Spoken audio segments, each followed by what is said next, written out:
हेडलाईन्सचे प्रायोजक आहे NBC bearings, लांब पळण्यासाठी। मवियाचा फॉर्म्युला ठरला। ठाकरे गटाला 22, काँग्रेसला 16 तर शरद पवार गटाच्या वाट्याला 10 जागा।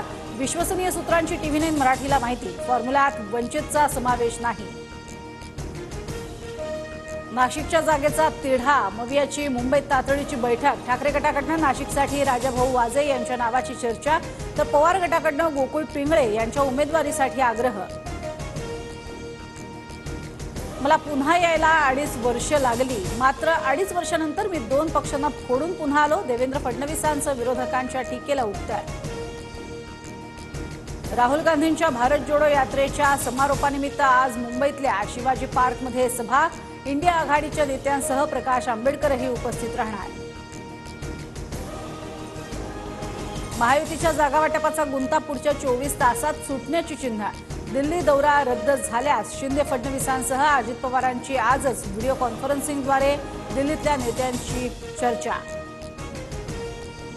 निवडणुकीच्या तोंडावर ठाकरे गटाला जबर धक्का। 2022ला विधान परिषदेवर आमदार झालेले नंदुरबारचे आमशा पाडवी शिंदेंच्या शिवसेनेत। आमशा पाडवींच्या पक्षबदलामुळे ठाकरेंच्या अंबादास दानवेंचं विरोधी पक्षनेतेपद धोक्यात। विधान परिषदेत आता ठाकरेंच्या आमदारांहून काँग्रेसचं संख्याबळ अधिक।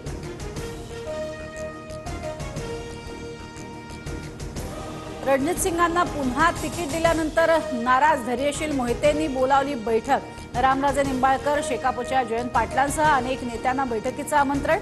मोहितेंच्या भूमिकेकडे लक्ष। सोलापूर लोकसभेसाठी भाजपकडून माळशिरसचे आमदार राम सातपुतेंना तयारीचे आदेश। मवियाकडून प्रणिती शिंदेंचं नाव जवळपास निश्चित। भाजपकडून लवकरच सातपुतेंचं नाव जाहीर होण्याची शक्यता। लक्ष्मीच्या हाती कमळ असतंच, भाजप प्रवेशाबद्दल खासदार नवनीत राणा यांचं स्पष्ट संकेत। अमरावती लोकसभेतनं नवनीत राणा कमळाच्या चिन्हावर लढण्याच्या चर्चांना बळ। आनंदराव अडसूळ, अभिजित अडसूळ आज अमरावती दौऱ्यावर। नवनीत राणांना महायुतीतनं उमेदवारी देण्यास अडसूळ यांचा विरोध।